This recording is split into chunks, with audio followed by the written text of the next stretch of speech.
Recall the parallel nature of the prophetic visions of Daniel 2 and Daniel 7. Recall that metal beast represents the state, nation, kingdom, while non-metal, human-like, represent the church, God's people. Not sure though? Not sure it holds for the clay and the eyes of a man and a mouth speaking? Clay, God's people, the church. But now, O Lord, thou art our Father. We are the clay, and thou our potter, and we all are the work of thy hand. Isaiah 64:8. Prophet, seer, and spokesman.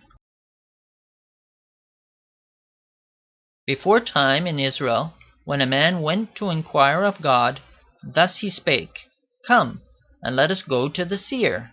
For he that is now called a prophet was before time called a seer. 1 Samuel 9:9.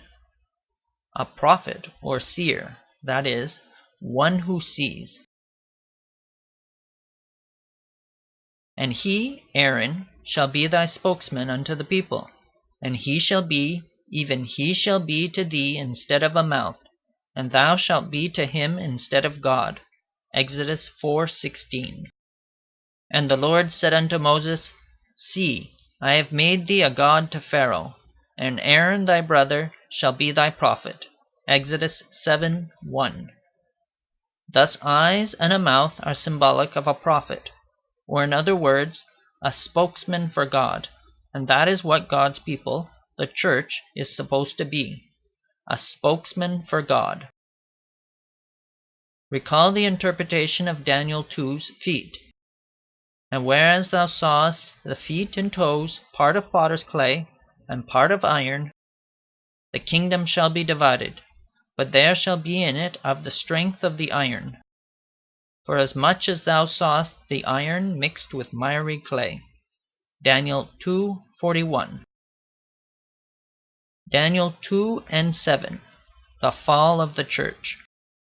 According to Daniel 2, iron, as in the legs of the statue, plus separate and distinct potter's clay, becomes or is transformed into iron mixed with miry clay, as in the feet and toes of the statue. According to Daniel 7, a little horn or horn, as in one or more of the 10 horns of the nondescript beast, plus a separate and distinct eyes of a man and a mouth speaking for God, becomes or is transformed into a little horn with eyes of a man and a mouth speaking great words against the Most High. Though Daniel 7 does not mention this transformation explicitly, we are assured that it indeed did happen because of the parallel that exists between Daniel 2 and Daniel 7. Note: the iron remains unchanged in the above interaction. In other words, it is not the iron producing the change in the clay and eyes and mouth, transforming the potter's clay into miry clay, and the mouth speaking for God into a mouth speaking great words against the Most High. What is miry clay? He brought me up also out of an horrible pit, out of the miry clay, and set my feet upon a rock, and established my goings. Psalm 42. Miry clay is simply a bad state in which you don't want to be, and in which God doesn't want you to be. In this psalm, David talks of God bringing him out of this situation and placing him on a rock, God himself. Now for some history. The study of prophecy is meaningless unless prophecy is grounded in the real world, in world history. The first kingdom, symbolized by the head of gold of the statue and the lion with eagle's wings, is Babylon, which is mentioned in Daniel 2:37. It is known to history as the Neo-Babylonian Empire, and ruled from 626 to 539 BC. The second kingdom, symbolized by the arms and breast of silver of the statue and the bear, is the kingdom of the Medes and Persians, which is mentioned in Daniel 5:30 and 31, 6:8, 8:20, and 11:2. It is known to history as the Achaemenid Empire and ruled from circa 550 to 330 BC. The third kingdom, symbolized by the belly and thighs of brass of the statue and the leopard with 4 heads and 4 wings of a bird, is Greece, which is mentioned in Daniel 8:21 and 22, 11:2-4. It is known to history as the Empire of Alexander the Great and the Hellenistic empires, kingdoms of his successors, which ruled from 330 to 31 BC. The fourth kingdom, symbolized by the legs of iron and the feet of iron and clay of the statue, and the fourth nondescript beast, is Rome. It is not mentioned by name in the book of Daniel.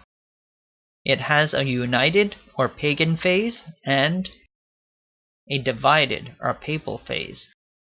The united or pagan phase of Rome is known to history first as the Roman Republic, which ruled from 509 to 27 BC, and then as the Roman Empire, which ruled from 27 BC to 476 AD. The divided or papal phase of Rome is known to history simply as divided Europe, it being the kingdoms of the Middle Ages resulting from the breakup of the Roman Empire under the various barbarian tribes, which through the passage of time have transformed themselves into today's modern European nations. This phase ruled from 476 AD to the present. This can't be emphasized enough. The divided or papal phase, the feet of iron and clay, iron being Rome. Let me remind you that those iron legs are pagan Rome, plus clay being the church, equals iron mixed with miry clay, from which it follows quite naturally must be understood to be the church centered in Rome, or the Roman Church.